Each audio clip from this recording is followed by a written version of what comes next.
আসসালামু আলাইকুম। কেমন আছেন সবাই? আশা করি আল্লাহর রহমতে ভালো আছেন। আমিও খুব ভালো আছি।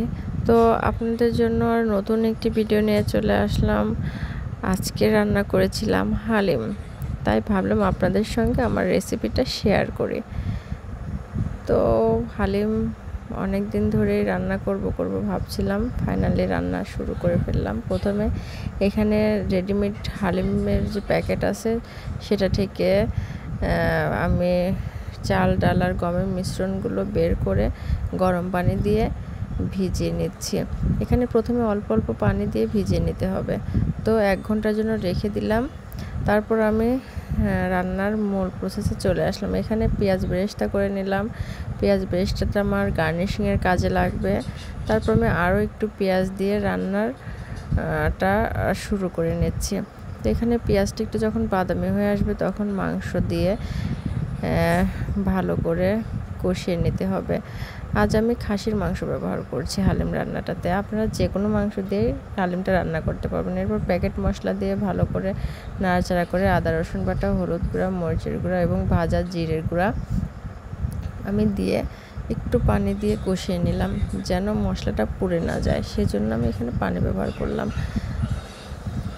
তারপরে আমি আরও একটু জিরা গুঁড়া ছিল সেটুকু দিয়ে দিলাম। দিয়ে মাংসটা খুব ভালোভাবে কষিয়ে সিদ্ধ হওয়ার জন্য এখানে গরম পানি ব্যবহার করে নিচ্ছি।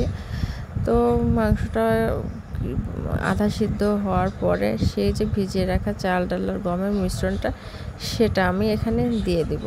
তো এটা দেওয়ার সাথে সাথে একটু গাঢ় হয়ে আসবে।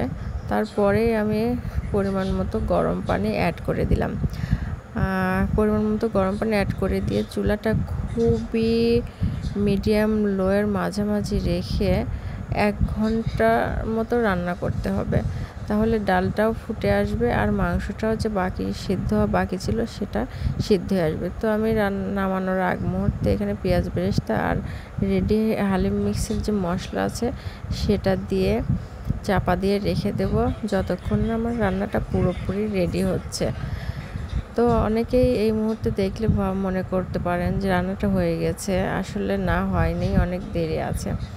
তারপরে এখানে আমার রান্নাটা শেষ। এখানে পেঁয়াজ বেরেস্তা, কাঁচামরিচ কুচি, আদা কুচি আর কিছু লেবু স্লাইস দিয়ে আমি হালিমটা সাজিয়ে নিলাম।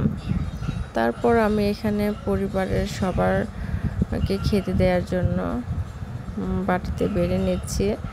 তো আসলে মাঝে মাঝে স্পেশাল কিছু রান্না করে পরিবারের সবাইকে খেতে দেওয়ার মধ্যে আলাদা একটা শান্তি কাজ করে। আর যখন পরিবারের সবাই মানে বাসার করা স্পেশাল রান্নার প্রশংসা করে তখন আসলে মনটা খুবই আনন্দে ভরে ওঠে। তো এই তো এখানে সবাই খেতে বসে গেছে। আমার মেয়ে তো কোনো দিকে তাকাচ্ছে না, খুবই মনোযোগ দিয়ে খাচ্ছে। তো হালিমের সঙ্গে আমি এখানে রুটি বানিয়েছিলাম। ওরা রুটি দিয়ে হালিমটা খাচ্ছে খুব মজা করে। তো আলহামদুলিল্লাহ সবাই খেয়ে খুব প্রশংসা করছিল। তো আজ এ পর্যন্তই। সবাই ভালো থাকবেন, সুস্থ থাকবেন, আমার জন্য দোয়া করবেন। আর নতুন কোনো ভিডিও পেতে লাইক, কমেন্ট এবং সাবস্ক্রাইব করবেন। আল্লাহ হাফেজ।